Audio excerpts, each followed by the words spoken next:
Hi, everyone. I'm having so much fun sharing these essays with you guys. These are things that I wrote for different publications around the country about different pieces of inspiration behind my new book, A Happier Life. And so today I wanted to share a little bit with you about the house that inspired the house in A Happier Life and was the inspiration behind the prologue being from the house's point of view and all of that. So, um, if you know me, you know I love houses, so this one was pretty fun for me to write. Okay, so here we go. Every house has a story.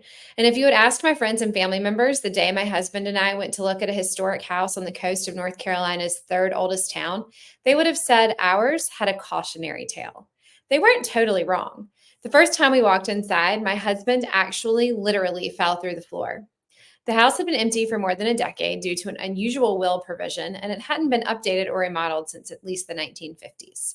In the living rooms, the original hardwood floors were covered with green shag carpet. The kitchen had appliances that looked like they belonged in an episode of Leave It to Beaver, not to mention fake wood paneling and 3 layers of vinyl flooring.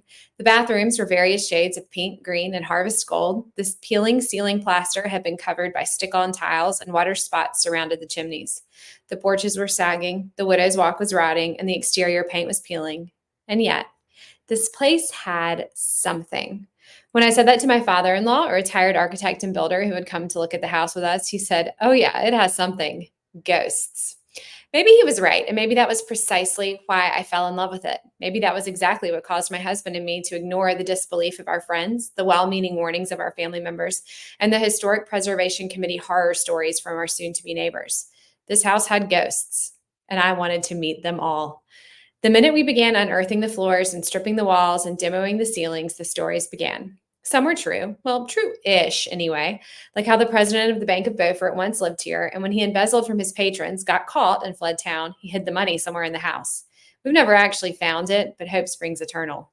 Some were fabricated. The reason the ceiling in the downstairs bathroom was only 5 feet tall was because that's where the children were locked when they were bad.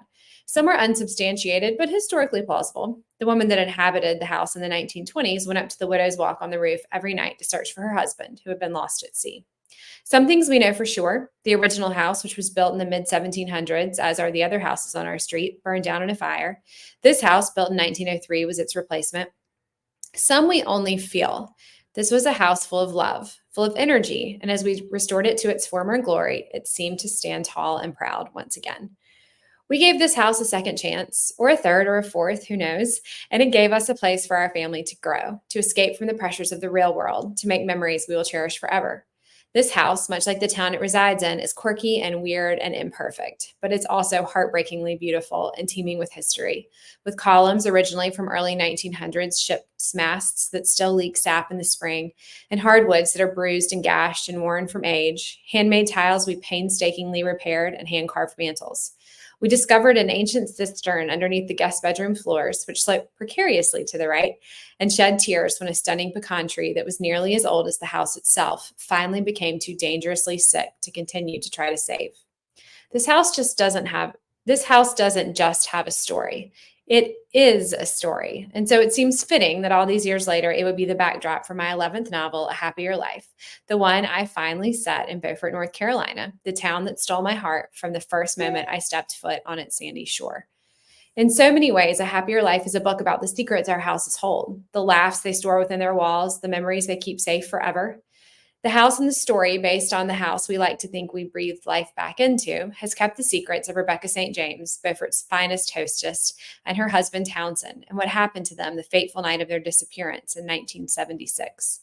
Almost 50 years later, their granddaughter, Keaton Smith, returns to the house that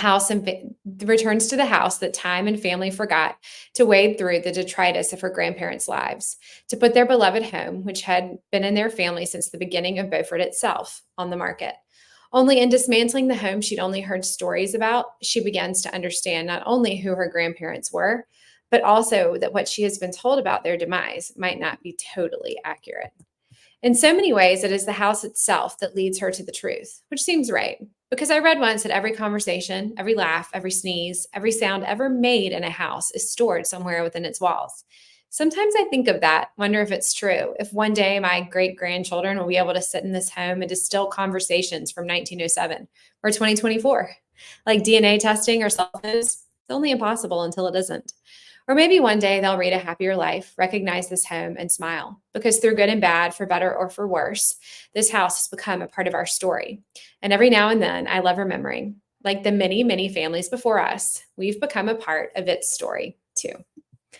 So if you haven't read A Happier Life yet, I hope that you'll check it out. And now you'll know a little bit more about the house that inspired it. If you follow me on Instagram at Kristy W. Harvey, you've probably seen glimpses and peeks of this house before. So thank you so much for reading. Thanks for listening.